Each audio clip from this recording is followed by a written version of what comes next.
This napkin that we're working on is called the lover's knot. Step 1 is to fold the napkin in half. The next step is to take this and fold it in half one more time.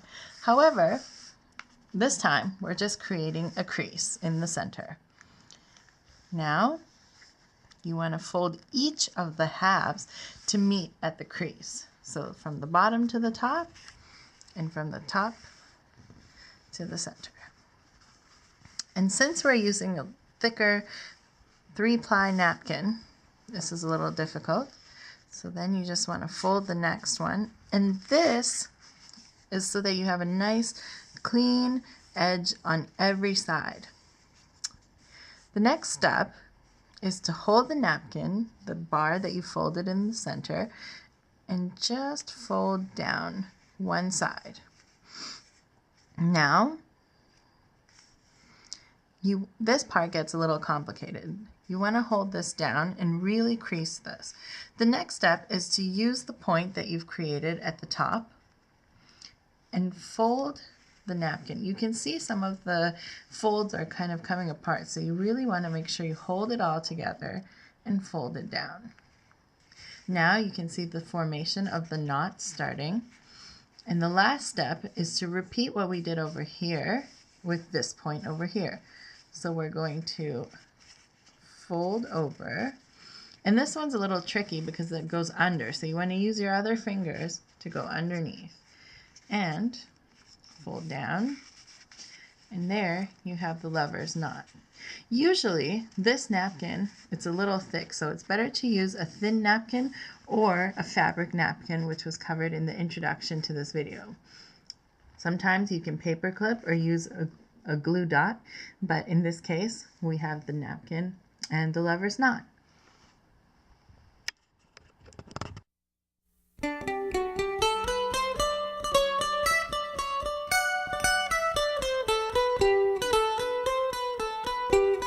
This video is about the pinwheel napkin fold. The first step is to open the napkin all the way.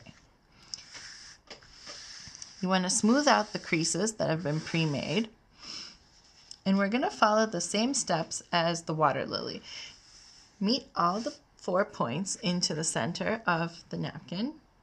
It's convenient that these lines are already here to act as guides.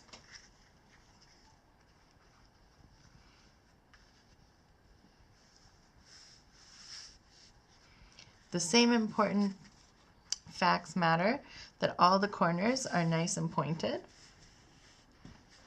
So that's where the similarities end between the pinwheel and the water lily. The next step is to take the 2 corners, and it works if you kind of hold down with your hand and you fold this side to meet in the middle, using the point as your guide. Repeat on the other side. And you just want to kind of fix as you go along.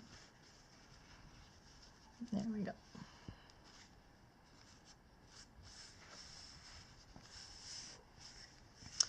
The next step, I like to add a little step in here, and that is to fold this in half and just create another crease, because the next step is to fold the bottom into the middle. So it really helps to have the crease so that you're not ending up with uneven portions. Oops. Yes. Just want to make sure that you fold all the sides. And it works better for me if I just flip it over and just hold everything together and fold over. This is the tricky part. So you want to reach in, and there's a little flap here, and we want to pull this point out, and you just kind of can stick your finger in to make sure that you've got the point out here. And you want to do that for the opposite side also, and you can kind of stick your finger in and smooth the crease. Now these 2 on the opposite sides are what you want to fold over. Basically they can go back and forth, so you just fold this over and you fold this one over. And now you can see the start of your pinwheel. The next step is to do the other two corners. So reach in and pull out this little flap here.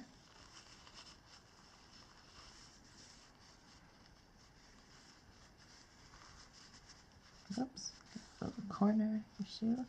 And then reach in here and pull out your corner. And there you have the pinwheel napkin fold.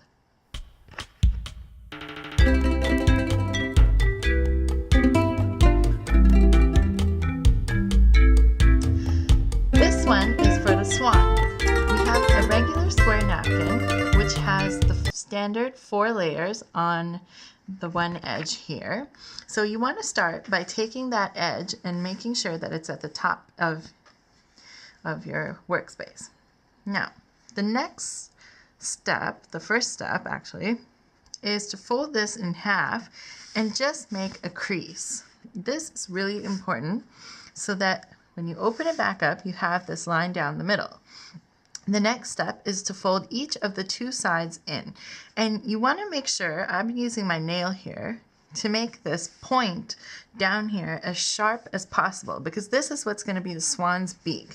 And you'll notice I'm kind of going over a couple times here to make sure. This is a really high quality, thick napkin, which has a few layers. I'm just going to turn it on the side and again, make a very nice and crisp point. So we have our point and our first couple of folds. The next step, carefully hold this and turn it all over. And you want to repeat the process just with these 2 points here and here. So make a nice crease, meet in the middle.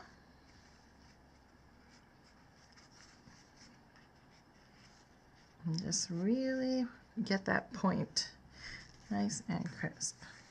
And the other side.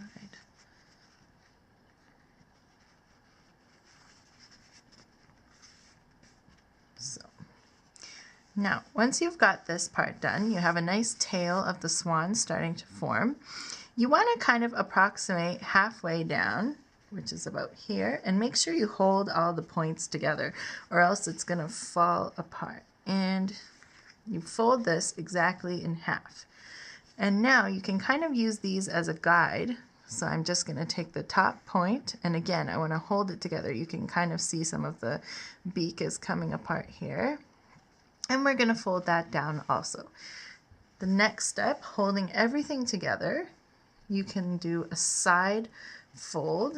Everything gets folded, and you can see the beginnings of the swan. The next step, hold the swan from the body and carefully lift up the neck. You'll kind of feel the resistance when it's at the right spot. And this napkin, as you can see, is very thick. So make sure you press down and you're really creating those strong creases.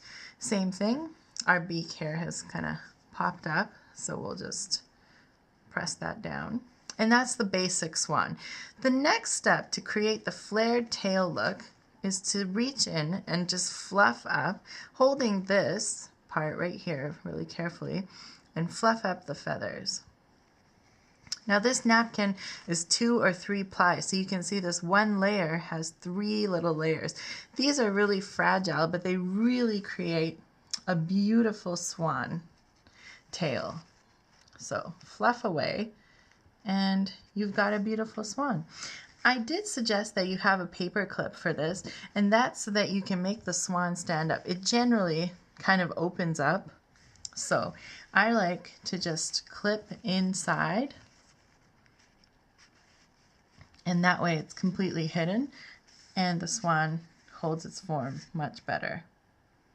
Usually they can't stand, they're a little top heavy, but that's your swan.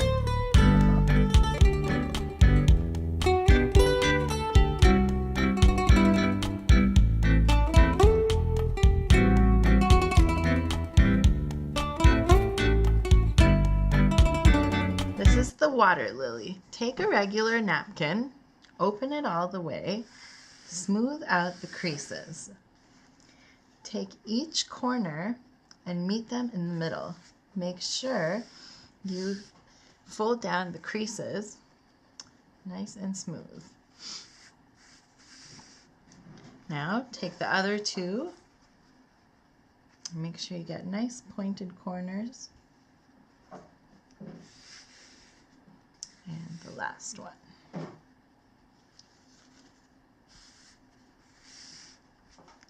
The next step is to turn this all over. You want to make sure you hold your points down. Turn over. Now we're going to take each corner and bring it to the center again. Sometimes it's easier if you meet the opposite corners, and then you can figure out how to get the other two in. The last one. There. So press all four sides down, and this is what you have. The next step, it works best if you hold down the middle point and reach underneath, and you'll feel a little flap, and you just pull out the flap. And give it a little fluff here, and repeat. You can do this in any order. And just pull out all four sides. There you go. Third side. And the final one. Just reach under, and you want to be really gentle, especially with the paper napkins, so you don't rip them. And just press down. Sometimes you need to give them a little fix. And there you have the water lily.